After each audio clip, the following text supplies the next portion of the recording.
جب میں عمرے پہ گئی تو میں حرم شریف میں تھی. وہاں نماز کے بعد نا جنازے اکثر آ جاتے ہیں. ہر نماز کے بعد کوئی کا جنازہ ہوتا ہے. میں سوچی تھی کہ یار کتنے خوش نصیب لوگ ہیں جن کا جنازہ حرم میں پڑھا جاتا ہے اور اتنی بڑی تعداد میں پڑھا جاتا ہے. تو وہ وہاں کے جو لوکل پاکستانی کام کرنے والے ہیں جو وہاں پہ سال ہر سال سے بس رہے ہیں, تو انہوں نے ایک واقعہ مجھ سے شیئر کیا جو بہت ہی دل دہلا دینے والا واقعہ تھا. تو میں آج آپ سے اس لیے شیئر کر رہی ہوں, یہ سب کا ایمان کو تازہ کرنے کے لیے اور اللہ کا خوف پیدا کرنے کے لیے اس طرح کے واقعات ہمیں ضرور سمجھنا اور سننا چاہیے. انہوں نے بیان کیا کہ یہاں کچھ سال پہلے بتایا مجھے کہ ایک شخص کا جنازہ آیا. ابھی حرم میں نہیں رکھا تھا, ابھی حرم کے باہر ہی وہ جنازہ اتارا تاکہ لوگ اکٹھے ہو جائیں, پھر اس کو اکٹھا کر کے اندر لے کے جائیں حرم میں نماز جنازہ کے لیے. اب جب لوگ اکٹھے ہوئے اور اندر جانے کی نیت سے جنازہ اٹھانے لگے تو جنازہ اتنا بھاری ہو گیا کہ اتنی زیادہ تعداد میں بھی لوگ جنازے کو ہلا نہیں پا رہے تھے, اٹھا نہیں پا رہے تھے. تو ماجرا سمجھ ہی نہیں آ رہا تھا کہ یہ کیا ہے. ہر حربہ استعمال کر لیا. تو جنازہ تھا کہ اٹھنے کا نام نہ لیتا تھا. حضرات اندر حرم شریف میں گئے اور وہاں خانہ کعبہ کے جو امام ہیں بتایا کہ یہ مسئلہ ہے کہ جنازہ ہلنے کا نام نہیں لے رہا, ہم اندر لانا چاہتے ہیں نماز جنازہ کے لیے, اور وہ چارپائی اتنی بھاری ہو گئی ہے کہ اتنے لوگ مل کے اٹھانا چاہتے ہیں تو نہیں اٹھا پاتے.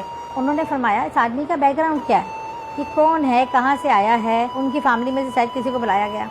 تو انہوں نے کہا کہ جی یہ شخص سعودیہ کا تو نہیں ہے پر 40 سال سے سعودیہ میں رہ رہا ہے, یہاں بزنس ہے اس کا ٹھیک ٹھاک ویل آف.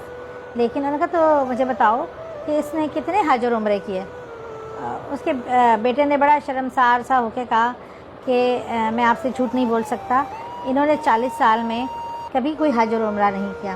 صاحب حیثیت تھے, حرم کے پاس رہتے تھے. انہوں نے کہا اچھا کبھی چلو دعا کے لیے آئے ہوں گے یا وہ سلام پھیرنے آئے ہوں گے کچھ اس طرح. انہوں نے کہا نہیں, کبھی بھی انہوں نے نہ دعا کے لیے حاضری دی نہ سلام کرنے کے لیے. اور ایک دم سوچ میں پڑ گیا. پھر اس کے بعد میں بھی حیران تھا کہ ایسے کیسے ہو گیا.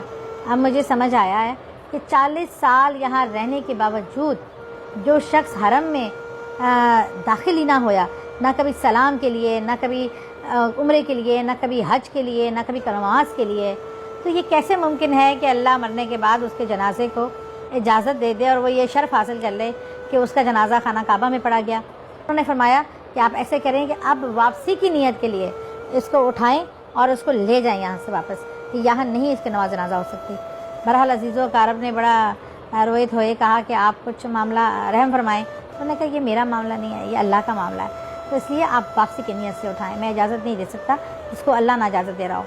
تو پھر وہ جب سب باہر گئے تو انہوں نے کہا کہ ہم نے یہ سب دیکھا اپنی آنکھوں سے کہ انہوں نے باہر کی نیت کی, اٹھایا, جنازہ فوراً اٹھا گیا. تو پھر جنازے کو لے کے وہ لوگ چلے گئے, انہوں نے کہیں اور دفنایا.